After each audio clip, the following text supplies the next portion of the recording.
할렐루야. 오늘 오신 여러분들에게 하나님의 놀라운 은혜와 또 축복이 넘치시기를 바랍니다. 여러분들 혹시 집에 그 이불을 좀 바꾸셨나요? 이제 얇은 이불 덮으시면 안 되고 좀 두툼한 그리고 따뜻한 이불로 바꾸셔야 되고, 또 옷도 어떻습니까? 얇게 입으시면 안 되고 좀 잠바도 입으시고, 또 와서 더우면 겉옷을 벗을지언정 또 다니실 때는 또 보온을 잘 하셔야 됩니다. 보온을 잘해야지 또 감기 안 걸리시니까, 갑자기 이제 날이 추워지니까 빨리 우리가 이 추위에 또 적응을 잘 해야 될 것 같습니다. 제가 그 얼마 전에 한 60 정도 되신 목사님 같은데, 그 목사님이랑 얘기를 하는데 본인은 요즘에 그 우편물 받는 게 되게 무섭다고 그러더라고요. 그래서 아니 무슨 테러범이 뭐 폭발물을 보내고 그러나요? 그랬더니 그게 아니라 요즘 한 나이 60이 되니까 여기저기서 이제 청첩장이 많이 온다는 거예요. 뭐 친구들, 뭐 교단, 뭐 목사님들, 뭐 이런저런 청첩장을 받다 보니까 이걸 가야 되나 말아야 되나. 그러니까 정말 친한 사이면 또 가야 되고, 또 안 그러면 이제 그냥 축의금만 보내도 되는 그런 사람들이 있는데, 그래도 이 청첩장이 이게 공식적으로 이렇게 오면 굉장히 부담스럽고, 또 그 결혼식 말고도 또 한 60이 되니까 친구 목사님들이 자녀들을 이제 시집 장가 보낼 뿐만 아니라 이제 한 분, 두 분 이제 부모님들도 또 앞서거니 뒤서거니 돌아가시니까 그 경조사도 가야 되고, 그래서 최근에 그 한 달 사이에 경조비를 100만 원을 쓰셨대요. 그러니까 결혼식이랑 장례식이 막 한 달 사이에 계속 연이어 생기니까 경조비만 그렇게 나가니까 뭐 가정이 그냥 경제가 막 휘청거릴 정도로 굉장히 부담스러워서 요즘에 우편물 받으면 이게 손이 벌벌벌 떨린다, 그런 얘기를 하시더라고요. 그러니까 우리가 이렇게 그런 뭐 청첩장이나 그런 초대장을 받으면 뭐 사실 잘 모르는 사이일 수도 있죠. 그래서 교단에서도 때로는 이렇게 그냥 주소 보고 좀 모르는 목사님의 자제가 또 이렇게 결혼한다는 그런 걸 받을 때도 있는데, 진짜 내가 모르는 사이면 그냥 괜찮죠. 내가 그냥 잊어버려도. 그런데 뭐 친척, 친구, 뭐 이런 관계는 그 경조사에 참석을 안 할 수가 없습니다. 그러다 보니까 우리가 거절해도 되는 그런 관계가 있고, 또 거절할 수 없는, 또 거절하면 안 되는 그런 관계가 있죠. 그러다 보니까 우리가 그런 초대장을 받는데 때로는 초대장이 우리에게 부담을 줄 수도 있습니다. 근데 제가 또 그 목사님 얘기를 듣고 이제 돌아와서 반대편으로 한번 생각해 봤습니다. 그러면 그 청첩장을 보내시는 분들은 어떤 마음으로 보낼까? 아마 뭐 그냥 여러 뭐 주소가 있으니까 그냥 쭉 인쇄해서 그냥 붙여서 보내는 그런 뭐 청첩장도 초대장도 있겠죠. 그런데 어떤 초대장은 그것을 주소를 붙이고 딱 그 풀을 붙이면서 이분은 꼭 와주셨으면 좋겠다. 이분이 오셔서 우리 아들, 딸의 결혼식을 많이 축하해 주시고 축복해 주시면 좋겠다. 그러니까 받는 입장에서 부담스럽기도 하는데, 그걸 보내는 사람 입장에서 정말 이분은 와주셨으면 하는데 만약 그 사람이 안 가면 얼마나 서운할까. 그래서 사실 제가 그 역대 대통령들에게 좀 미안한 게 뭐냐면, 대통령 취임식이 있는데 한 번도 못 갔어요, 제가. 왜냐면 신방하다 보니까 이게 취임식을 하네요. 그러니까 제가 못 가면 못 간다고 제가 전화를 했어야 되는데 자꾸 제가 교회 일정이 바쁘니까 잊어버리는 거예요. 그러니까 그분들 입장에서 얼마나 서운할까. 그래서 제가 지금 청와대도 못 가고 용산도 못 가고 진짜 너무 미안하더라고요. 얼마나 나를 기다렸을까. 왜 자꾸 웃으시는지 제가 이유를 모르겠어요. 이게 웃을 대목이 아니거든요, 지금. 그런 이렇게 정말 이분이 와주셨으면 좋겠다 하면서 초대장을 보내는데, 그 초대장을 받고 그냥 휙 한쪽에 내팽개친다면, 그걸 보낸 사람이 그분이 안 왔을 때 얼마나 서운할까. 그리고 여러분들 가끔 TV 보면 요즘에 그 처음 생소한 단어가 있는데 그게 뭐냐면 no show라는 게 있습니다. 이게 no show가 뭐냐면 식당을 예약해 놓고 안 와버리는 사람들. 그래서 이제 뉴스를 보니까 어떤 횟집에서 우리가 뭐 다음 주에 버스 2대가 갑니다. 그러니까 한 뭐 70인분을 회를 쫙 준비를 해 놓으십시오. 그래서 그 횟집에서 와 다음 주에 70명 온대. 그래서 점심시간에 다른 손님들도 안 받고 12시 반에 70인분 쫙 깔았는데 12시 반이 됐는데 40분이 됐는데 50분이 돼서 안 와서 전화했더니 오늘 예약하신 분 안 오세요? 저희가 모임이 취소가 돼서 못 가게 됐네요. 죄송해요.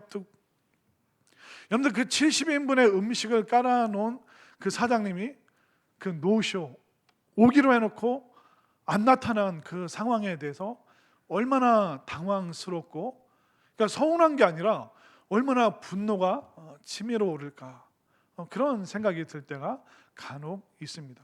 그렇기 때문에 초대를 받는 입장에서 때로는 여러 가지 생각이 들 수도 있죠. 근데 정말 진심을 다해서 우리를 또 여러분들을 초청하는 그런 경우도 있습니다. 근데 그 자리에 내가 나타나지 않는다면 그 사람 많이 서운해 하겠죠. 바로 오늘 본문이 바로 초청받은 사람, 그리고 정말 기쁜 마음으로 초청한 이 두 사람에 대한 이야기가 오늘 나오고 있습니다. 그래서 14장 오늘 본문 말씀은 뭐냐면 어떤 마을에서 큰 잔치를 벌이는 그 사람이 종을 통해서 그 사람들을 초청한 이야기가 나오고 있습니다. 자, 그런데 사람들을 초청했는데 왔을까요? 안 왔을까요? 예, 안 왔습니다. 자, 17절 말씀을 제가 18절 말씀을 여러분들이 읽겠습니다. 잔치할 시각에 그 청하였던 자들에게 종을 보내어 이르되 오소서 모든 것이 준비되었나이다 하매 다 일치하게 사양하여 한 사람은 이르되 나는 밭을 샀음에 아무래도 나가 보아야 하겠으니 청컨대 나를 양해하도록 하라 하고. 18절 초반에 뭐라고 합니까? 다 일치하게 뭐 했습니까? 사양했다. 18절에서는 나는 밭을 샀습니다.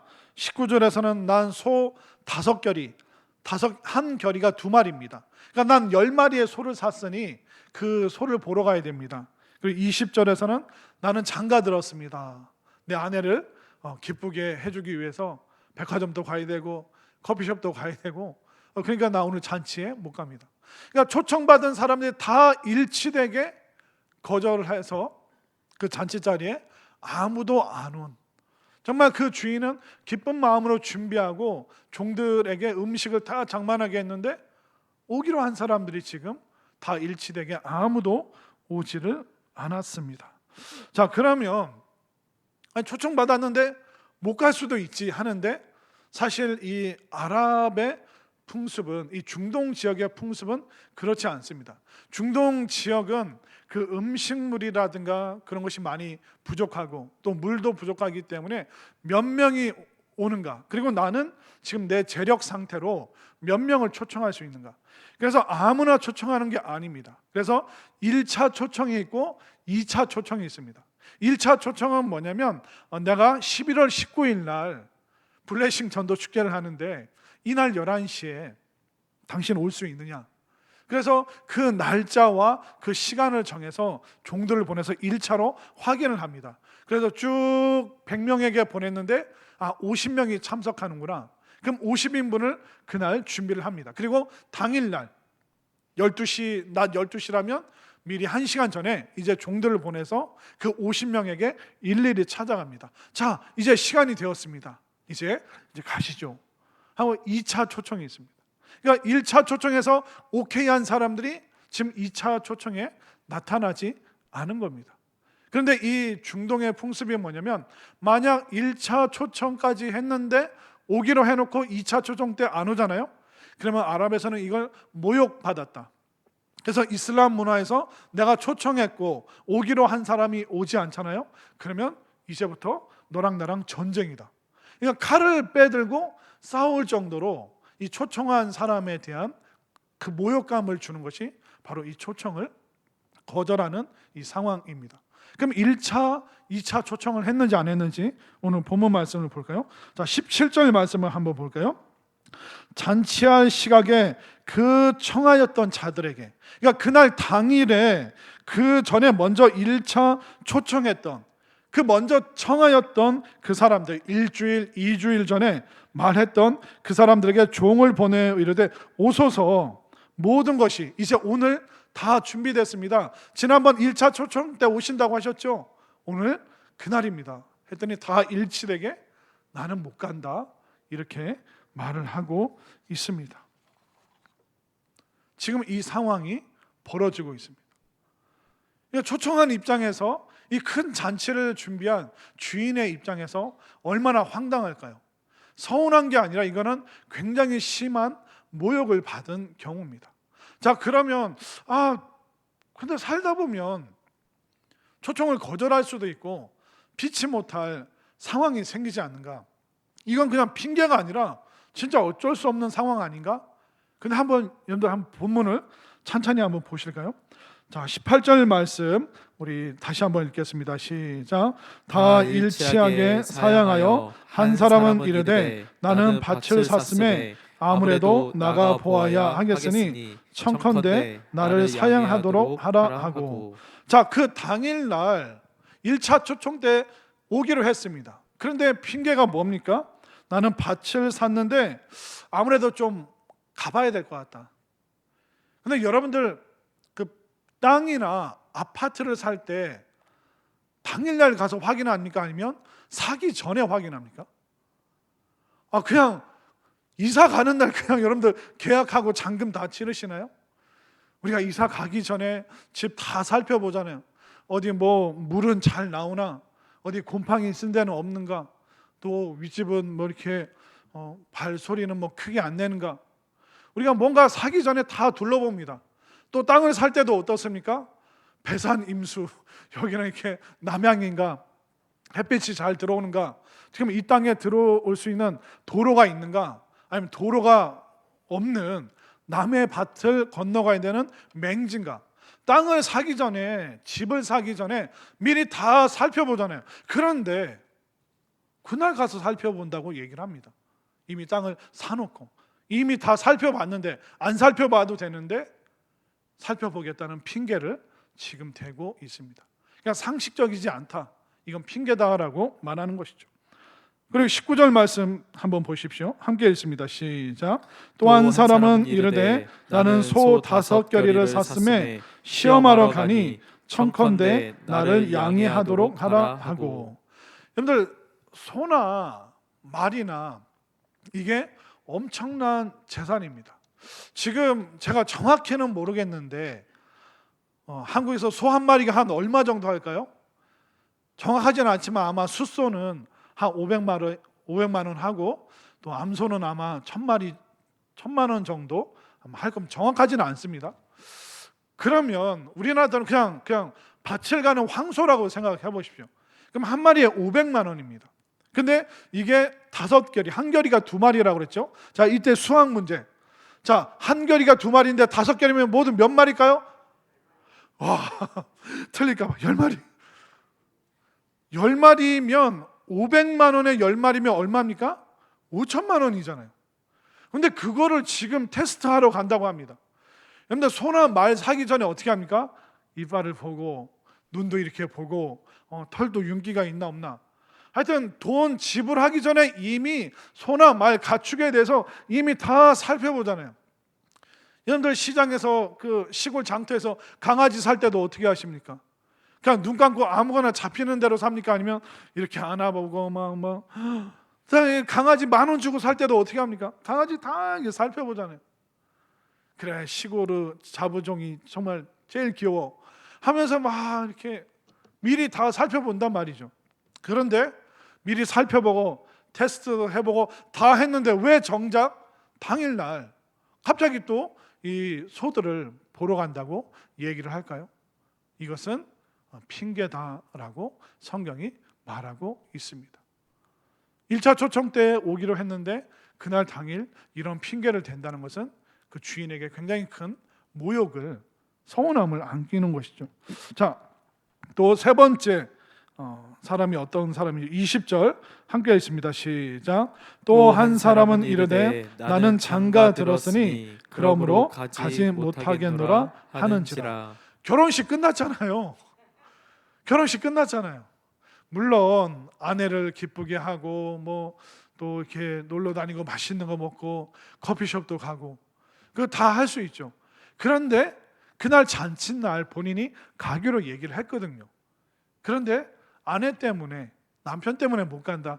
이 얘기는 어떻게 보면 그 주인을 서운하게 할 뿐만 아니라 주인을 그 초청한 사람을 모욕하는 그 상황을 억지로 어겨서라도 아내를 남편을 위해서 그렇게 시간을 보내야 되는가?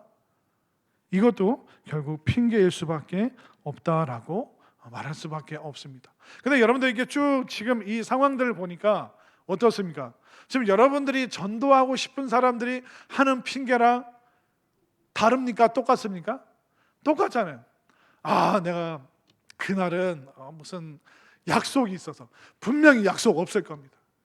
우리가 한 달 전부터 얘기했는데 한국 사람은 그렇게 약속 안 잡습니다. 한 달 전부터. 그렇기 때문에 그날 약속이 있다. 그거는 핑계일 수 있습니다. 또 여러분들 부모님이잖아요. 아버지나 어머니한테 아버지 11월 19일 날 우리 교회 한번 가시죠. 그러면 아버지가 뭐라 그래요? 야, 너나 잘 믿어라. 너나 잘 다녀라. 나는 괜찮다. 그래서 여러분들 아들이나 딸, 여러분들 자녀들에게 야, 이번 주에 애들 손주들 교회에서 얼굴도 좀 보고 11월 19일 날 교회 좀 오면 안 되냐? 그럼 뭐라 그래요? 어머니나 열심히 믿으세요. 저는 제가 알아서 할게요. 저 애들이랑 그날 어디 좀 가야 될 것 같아요. 가긴 어딜 가니까 뭐 계속 그냥 계속 소파에서 잠만 잘 거면서 어디 가지도 않을 거면서. 그러니까 우리가 이렇게 전도하고 막 초청하다 보면 사람들이 하는 그 핑계와 우리 가족들이 친구들이 친지들이 하는 핑계랑 오늘 성경에서 하는 핑계랑 다 일치되게 다 똑같은 말로 사람들이 어떻게 해서든 교회 안 오려고 하는 그런 상황들이 늘 벌어지는 것이죠. 그런데 과연 일상에서 나 바쁘다, 뭐 어디 가야 된다, 과연 이런 일들이 우리의 천국, 우리의 구원, 우리 영원한 삶을 결정하는 거 그보다 더 중요할까? 그런 생각을 우리가 늘 해봐야 되는 것입니다. 물론 열심히 밭을 갈고 또 소를 키우고 가족들을 돌보고 그게 나쁘다는 게 아니죠. 그런데 우리가 이 땅에서 부자가 되고 성공하고 그 참 중요한 일입니다. 그걸 반대하는 건 아닙니다. 근데 부자인데 행복하지 않으면 어떻게 할 겁니까? 행복해야 되잖아요. 돈은 많은데 가족들이 맨날 싸우고 행복이 없으면 어떻게 되겠습니까? 그러니까 행복하기 위해서 우리가 좋은 데 놀러도 가고 사람들이랑 좋은 관계성 속에서 살아가고 그러니까 행복한 거 좋아요. 근데 구원 못 받으면 어떻게 할 겁니까? 그러니까 이 땅에서 행복한데 돈은 없어도 행복한데 영원한 심판 가운데 놓인다면 이것만큼 불행한 일이 어디 있겠습니까? 그러니까 우리는 영혼 육으로 이루어졌는데 우리가 초청하는 많은 사람들이 육의 단계에서 그러니까 부자가 되고 성공하는 거 이게 중요한 게 아닌가? 거기만 매달리는 사람들이 있습니다. 또 어떤 분들은 혼적인 영역에 중요성을 두는 분들이 있죠. 정서적으로 만족하고 정서적으로 행복하고 신앙은 교회는 나중에 개인의 정서에 행복을 추구하는 사람들이 있습니다. 그런데 이 영적인 구원, 영원한 구원 이거 없이 부자가 되고 이 땅에서 행복하게 살아간다? 그게 정말 과연 이 영원한 구원보다 더 소중한 일일까? 일시적인 것이 영원한 것을 이겨먹어서야 되겠는가? 이런 생각을 우리가 꼭 해봐야 된다는 것입니다. 왜 그러냐면 이 영원한 일이 우리에게 이루어지지 않으면 어떤 일이 생기냐면 나는 못 간다고 거절하고 핑계했는데 결과가 어떻게 되는지 아세요? 너무 무서운 결과가 초래가 되는 것입니다. 24절 말씀을 한번 볼까요? 그들이 초청을 거절한 결과가 너무 무섭습니다.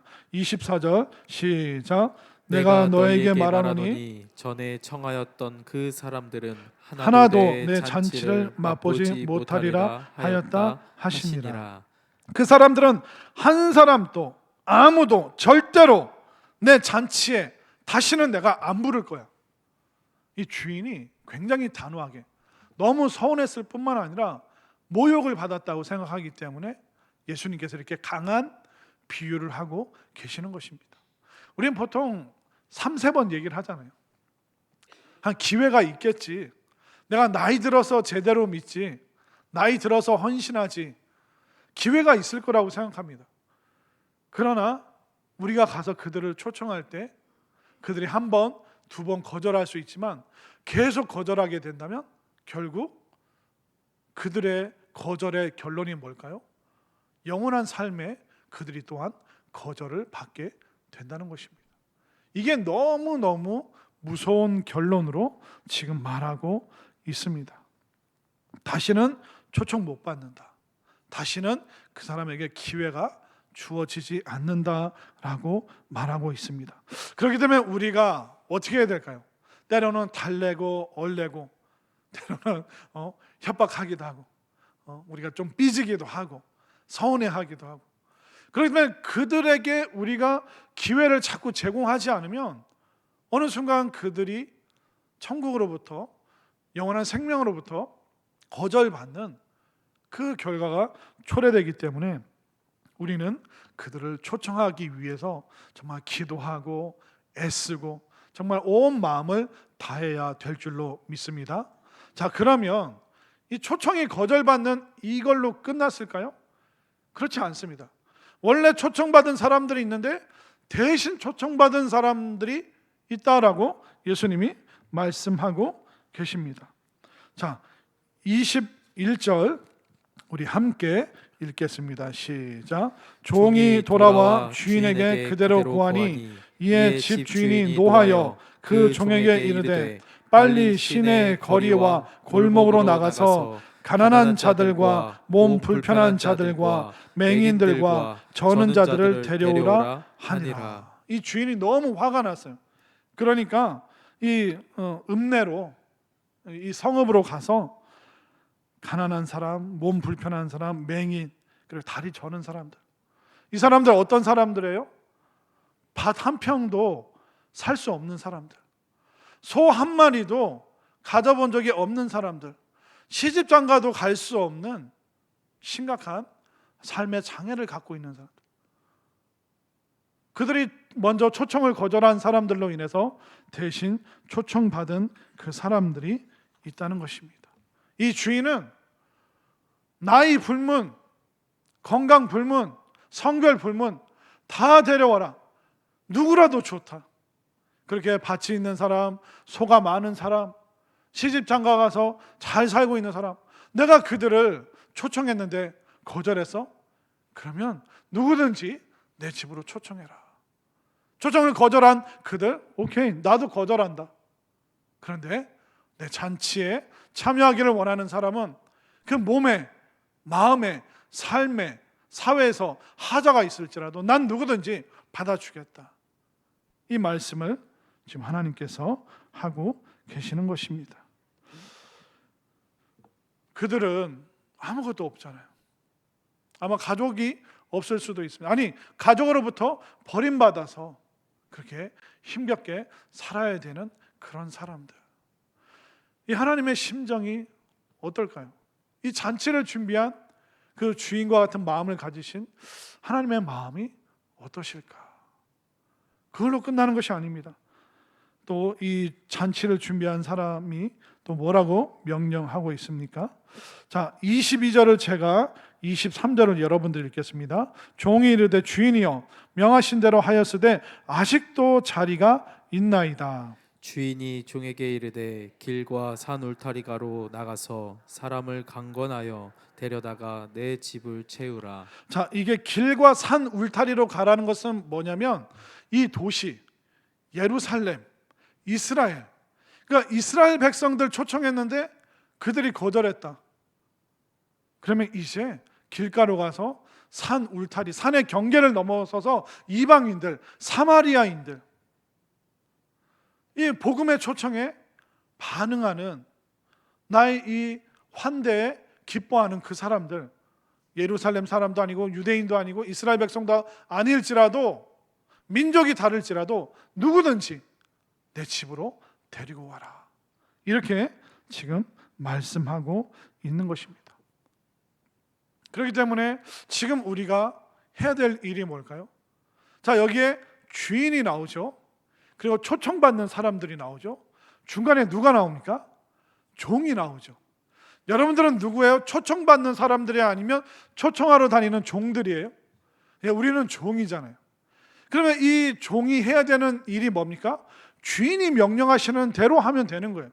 그렇기 때문에 우리가 1차적으로 우선 가족들에게, 또 친지들에게, 이웃들, 동창, 또 미용실, 편의점, 슈퍼, 우리가 만나는, 일상에서 만나는 이 수많은 사람들, 그러니까 우리가 초청해야 될 그 사람은 정말 가까운 사람도 있지만 몸 아프고 나이 들고 나이도 어리고 부자도 있고 가난한 사람도 있고, 아니 우리는 이제 경계를 넘어서 네팔이 되었던 아프리카가 되었던 어떤 사람이든 우리 주님의 이 복음으로, 구원으로 초청하는 그 종의 역할을, 그 중간자의 역할을 여러분들이 감당해야 되는 줄 믿으시길 바랍니다.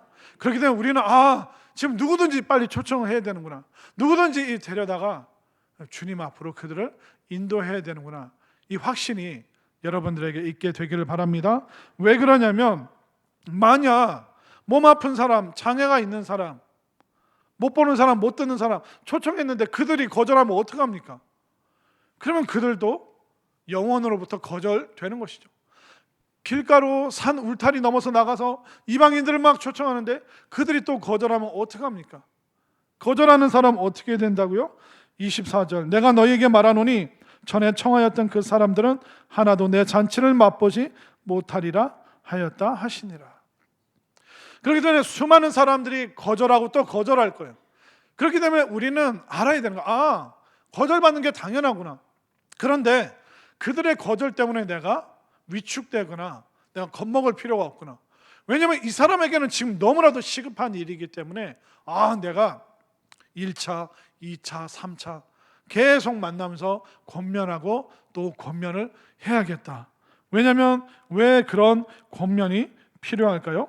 23절에 보면 주인이 종에게 이르되 길과 산 울타리로 나가서 사람을 어떻게 하라? 강권하여, 그냥 강제성을 띄어서라도 좀 내 집을 채워라. 사람들이 이성적으로 순수하게 대화로 설득되어서 못 올 때도 있습니다. 그러니까 어떻게 됩니까? 달래고 얼래고 협박하기도 하고 내가 삐진 모습도 보여주면서 어떻게 해서든 그 사람들을 내 집으로 초청하라라고 하나님이 말씀하고 있습니다. 그렇기 때문에 오늘 말씀 통해서 우리가 알 수 있는 게 뭘까요? 우리가 그냥 천국 백성, 그냥 구원받는 것이 아니라 우리를 초청하시는 분이 계시는구나. 하나님께서 여러분들을 먼저 천국 잔치로 초청해 주셨고, 또 여러분들이 이제 부름받은 우리가 종이 되어서 많은 사람들을 이 천국 잔치로 초청하는 그 역할을 여러분들이 꼭 감당해 주시기를 바랍니다. 그렇기 때문에 내가 자격이 있어서 이 잔치 자리에 온 게 아니죠. 먼저 하나님께서 우리를 불러주셨기 때문에 여기에 왔고, 또 이 블레싱 전도 축제를 통해서 내가 이제 종의 역할을 해서 내가 하나님의 마음을 그들에게 전하고 그들을 초청해야 되는구나. 왜냐하면 끊임없이 사람들을 초청하시는 하나님 아버지의 마음을 우리가 깨달을 수가 있는 것입니다. 그리고 또 우리가 배울 수 있는 게 뭘까요? 천국 잔치에 참여하는 것보다 더 중요한 일은 없다는 겁니다. 밭을 사고 소를 키우고 시집 장가가고 그거 다 하면서 천국 잔치에 와라 라고 오늘 주인이 초청하고 있는 겁니다. 여러분들이 하는 그 일상, 삶을 계속 살라는 겁니다. 열심히 살라는 겁니다. 그런데 특별한 그 잔칫날 오기로 해놓고 왜 안 오는가? 왜 이 천국 잔치에 오지 않는가? 그렇기 때문에 우리가 이 땅에서 부자가 되고 좀 많이 행복해지고, 근데 영원히 없는 상태로 성공하고 영원히 보장되지 않은 상태에서 그냥 이 땅에서 좀 행복한 게 과연 무슨 의미가 있을까? 그렇기 때문에 우리는 이 영원한 이 구원을 가지고 사람들에게 가서 육신의 일과 또 정서적인 일에만 매몰된 그들에게 정말 이 영원한 선물을, 이 영원한 잔치를 그들에게 여러분들 당당하게 소개할 수 있는 여러분들이 되기를 바랍니다. 그리고 구원의 기회는 그렇게 흔하지 않다는 것을 알 수가 있죠. 천국에 거절되는 사람들이 있다라고 말하고 있습니다. 그러니까 기회가 많지 않기 때문에 사실 우리가 1년 내내 365일 계속 이 일을 진행할 수는 없습니다. 왜냐하면 우리의 신경이 그렇게 계속 긴장 상태로 1년, 5년, 10년 이렇게 진행될 수가 없기 때문에, 그렇기 때문에 우리가 봄이나 가을이나 가끔 이렇게 우리가 전도 축제할 때 이때가 지금 바짝 내가 그들을 초청하고 그들을 찾아가고 이 구원의 기회, 그들을 교회로 인도할 수 있는 기회가 많지 않구나, 이것을 여러분들이 분명히 깨달으시길 바랍니다. 그렇기 때문에 우리가 해야 되는 게 뭡니까? 우리는 종의 입장에서 순종하면 되는 거예요. 사람들의 마음 문이 잘 열리지 않습니다. 그럼 하나님께, 주인 되시는 하나님께 하소연하면 되죠. 하나님, 우리 부모님, 엄마 아빠의 마음 문이 열리게 하시고 우리 자녀들, 손주들, 내 동창들, 친구들, 이웃들, 그들의 마음 문이 열릴 수 있도록 하나님 역사하여 주옵소서. 종이 할 수 있는 것은 그 말씀대로 순종하고, 또 오지 않는 이들을 하나님 어떻게 하면 좋겠습니까? 이 종이 계속 보고를 하는 겁니다. 그러면 이 주인이 계속 대안을 설명해 주고 계시는 것이죠. 그렇기 때문에 이 기회가, 구원받을 기회가 사실 많지 않습니다. 우리가 대전에 150만 명이 사는데 과연 몇 명이나 우리 상상교회 전도지를 받았을까요? 10,000명, 20,000명? 대전에 있는 모든 교회가 총출동하지 않고서는 그 150만 명을 그 모두에게 교회와 또 예수님을 소개를 못합니다. 그러니까 우리가 총동원이 되고 함께 이 일을 위해서 정말 전심전력으로 나아갈 때, 정말 그 짧은 시간이지만 우리가 집중해서 이 일에 동참하고 또 이것을 기쁜 천국 잔치로 생각하면서 내가 정말 하나님이 부르신 종이기에 그들을 초청해서 꼭 주님 앞으로 인도하고자 하는 그 결단, 그 결심, 그 마음 가지고 기도하시고 또 다시 오지 않을 이 기회를 그 사람에게 여러분들이 꼭 제공하셨으면 좋겠고, 또 하나님이 부르시기 때문에 종된 우리가 기꺼이 순종하고자 하는 그 마음으로 우리가 나아갈 때 정말 이 천국 잔치에 많은 사람들이 그 풍성한 그 구원의 은혜를 누리는 놀라운 축복의 자리가 될 수 있도록 우리 다시 한번 힘을 내서 또 열심히 달려가는 우리 모두가 될 수 있기를 간절히 소망합니다.